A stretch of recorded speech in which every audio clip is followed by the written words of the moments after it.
Hello, NFL football fans. Want to win big this weekend? Then stick around for my Week 11 best bets and parlay picks.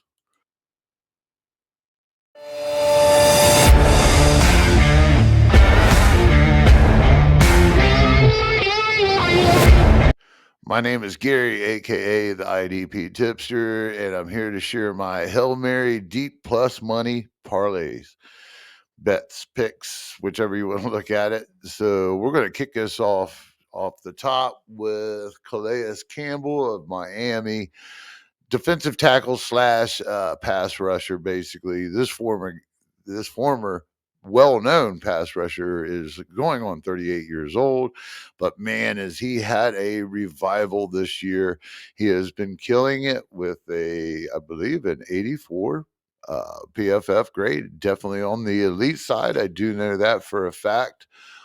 So far this year, he's had in 9 games, 31 combined tackles. 25 of those impressively are solo for a defensive tackle. And then he has 3 sacks, 8 tackles for loss, 6 quarterback hits, and 5 passes defended, with 1 forced fumble. This is a very productive veteran. I mean, he hasn't been this guy for the last couple of years. He spent some time with Baltimore. He was originally with the Falcons. He's been with the no, wait a minute. Excuse me. He was originally, I believe, with the Jaguars. So he was actually a very common name back in the day to pay attention to as one of the better defensive edge rushers in the league. And he is slowly translated into Miami to where he's kind of playing more of an interior defensive end, which is kind of like a defensive tackle, same thing, slash. It just depends on what scheme you're in. And he has really put on the pressure this year, and he is getting the job done. So, what I like about this one, not only is he an elite player having a great year, I don't give a shit if he is 38, is the matchup with the Raiders. Raiders are coming all the way over to Miami. Reportedly, Minshew is back under center. He hasn't had a great year for him. It's arguable to say that he is a basically backup level type player to begin with. And even if he wasn't, the ones that are backing him up aren't even better, maybe a lot worse. So, but here's what I like about this matchup. So he's back under center. He's carried most of their sacks this year. As a team, they have given up 30 sacks this year, which is in the top 5. Let's see. The offensive line has allowed 95 pressures and 19 sacks on 356 pass plays this season. And right now, it's gotten even worse. They just a few weeks back were ranked in the late teens in offensive line. Now heading into this week, they're in the low 20s in most consistent rankings, and they are going through some injuries on top of it, apparently, because they have left tackle, left guard, and their center who are all in there and poorly graded. I mean, poorly graded. So, according to PFF, this is really coming up right inside the wheelhouse of where Campbell plays on the interior defensive line as a pass rusher. And I really like this idea that he's going to be able to turn this hell of a season that he has into a quarter of a sack at home versus the Raiders for plus 125. If you're looking for a alternate, Zach Seller is a really great alternate for Miami. Defensive tackle, plays next to Campbell on the interior, more of a straight defensive tackle guy. The Raiders are top 10 in interior defensive line production and edge production, so they're top 10 overall.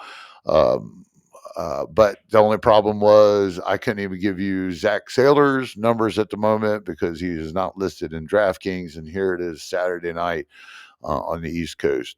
But sometimes you do that, and we got some more to mention about that here in a minute.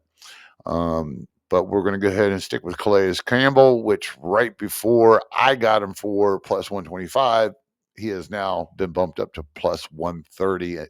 Well, I was looking for a prize for my new league, a belt or a ring or a nice trophy. My IDP guys went and had my back. The best swag online for champs is found on Trophy Smack. RING, that spells ring. TrophySmack.com has the bling. Good, so good, I have to sing. Go and check them out, they have everything. I can show that I'm the master of my craft. I'm a champion in fantasy and I won't let you forget that. RING, that spells ring. TrophySmack.com has the bling.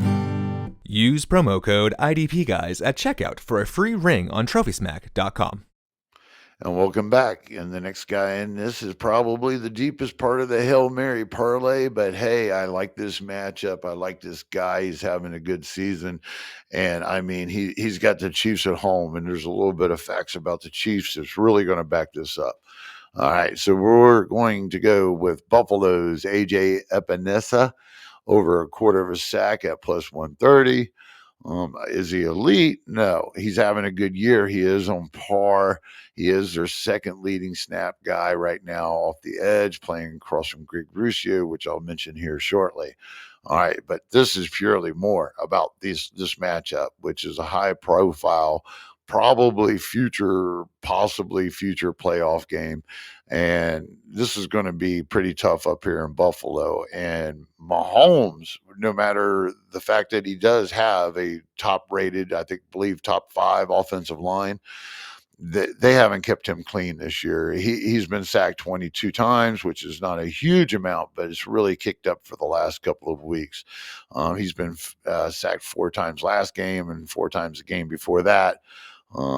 When it come to the last game, they played Denver, which was a pretty formidable pass rushing unit with Cooper and Benito.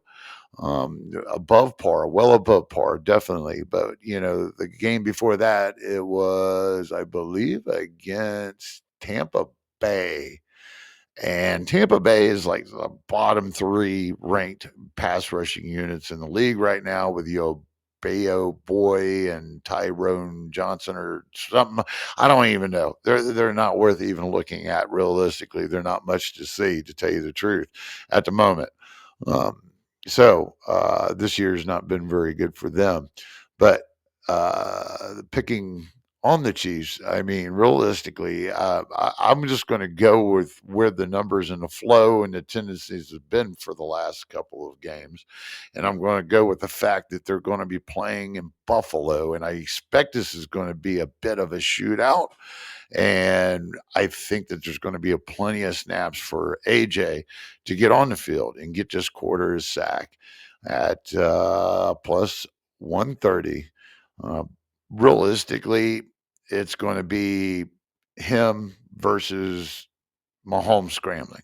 That's how he's going to get to this quarterback. And there's going to be enough pressure coming off the other side from Greg Ruscio that's having a really great year, really great stretch over the last couple of weeks. And another guy that you could actually pivot to, but when I pivoted my second parlay to this, because this is the Hail Mary of this 3-pick parlay that I've got going on mainly, he's just been on a roll and he's got the same matchup. So, but he was at negative 115 and that changed the numbers on the parlay considerably. But either way, we're going to go ahead and roll with AJ Ebasi. Oh, now I'm saying Ruscio. I can't say AJ's name, but we're going to go with AJ of Buffalo versus Kansas City at over a quarter sack at plus 130. And Greg Ruscio is a hell of a pivot if you want to be a little bit safer and not so deep on this Hail Mary. So the next guy up, I'm going to really consider my anchor of this. I mean, I really like Campbell, and I like Greg Ruscio, of course, too, because of his stature and the kind of, if you know anything about defensive football, the role that he's been on. So that would be the obvious choice at the cheaper money, I suppose, if you weren't going deep in Hail Mary like I am on this one. But either way, when it comes to Travon Walker, I really liked this matchup when I seen it against Golf up in versus the Lions. There's a couple of things going for Walker. Is he having an elite year? No, he's not. He's playing across from Josh Allen Hines, who is actually graded in the elite area by PFF, but not having as good as year as Travon Walker is. I think Allen's got something like 6 sacks, but he was nicked up a little bit at the beginning of the season. I don't think he missed any full games though. But with Walker, he's got 7.5 sacks on the season, and he's really been tearing it up considerably quietly for his career, his level of play. He's a former first round draft pick. He's got a lot going for him. If he wasn't actually playing more on the strong side with Hines, Allen getting the cherry weak side position from the blind side to rush, I really think that these numbers could be quite a bit higher that we're looking at for him. But either way, uh, going into this situation, this is a great tandem, and they're going in, and I think it's going to be a little bit of I don't know. This is one of those trap games for the Lions in a way. I think they're walking on water. They're looking at a stretch where their next 3 games, I believe, or actually with the game they just played, might have been. They're looking at 3 AFC games in a row. And I think that this could be them looking at this situation where they're not necessarily practicing for this game as much as they are for maybe a tougher opponent down the road, or fine tuning to get ready for their NFC matchups again, so they can make sure that they make these playoffs. The Jaguars are something like 2-8, and they look miserable. Lawrence right now is out until I believe somewhere in December, and they're running with some backups. Mac Jones? You can't even call that a backup at the moment. I don't think he hasn't accomplished anything in the game and a half. So there's also going to be extra bonus playing time for Walker. I mean, it's going to be in my thought is on this game is that Lions defense is a lot better than they look, even though they don't have Hutchinson, but they got Campbell, they got Alex Zone, they got Branch, they got Kirby Joseph, they got a hell of an interior defensive line going on this year, and they've actually had some edge rushers step up recently with Hutchinson going out. So what I suspect is going to happen is Lions defense, which is a little bit easier to adjust on the fly, and maybe you don't have to prep like you do with the offensive side of the ball, but and they've played a lot of defenses in the past to make those adjustments in game. I think they're going to have a lot of 3-and-outs on Jacksonville, which turns around and puts the Lions back into this, or puts Jacksonville back on the field, giving Travon Walker probably anywhere from 10 to 20, 10 to 15 more extra snaps than he's used to seeing. All right. Again, I think this is one of those situations where Travon Walker is going to come out ahead based off the fact that Goff does give up those tackles. If there's any production amongst the offensive line, which is highly rated for the Lions, it is in sacks. Okay, because overall they're one of the better defensive lines. Another little tidbit before we close this up is that recently Jared Goff has also been sacked 4 times in just a week or two ago. He had 2 weeks straight where he was sacked 4 times in each game. The Jaguars interior defensive line this year has made a little bit of an improvement, and they're taking more attention away from the offensive lines. They've been a productive interior group. I think that that's going to shore up the competition between the offensive line and the defensive line of the Jaguars, to where this tandem that is at least as good as Denver's, maybe a touch better when Hines Allen is completely on a roll. I think that they can repeat that same kind of stat. You might even see one from the interior, but more than likely you're going to see him off the edge. So give me Travon Walker to secure this whole big old parlay that I'm working on for the deep Hail Mary this week at plus 150 versus the Lions. So I'm going to go ahead and wrap this up by trying to do a quick recap of the parlay bets, and then mention what the one with Greg Russo was in. So the first one, the parlay sip, was at a plus 1193. That is Calais Campbell over a quarter of a sack at plus 125, now 130 in the Raiders Miami game. Then we have Ebenesa over a quarter of a sack for Buffalo against Kansas City at plus 130.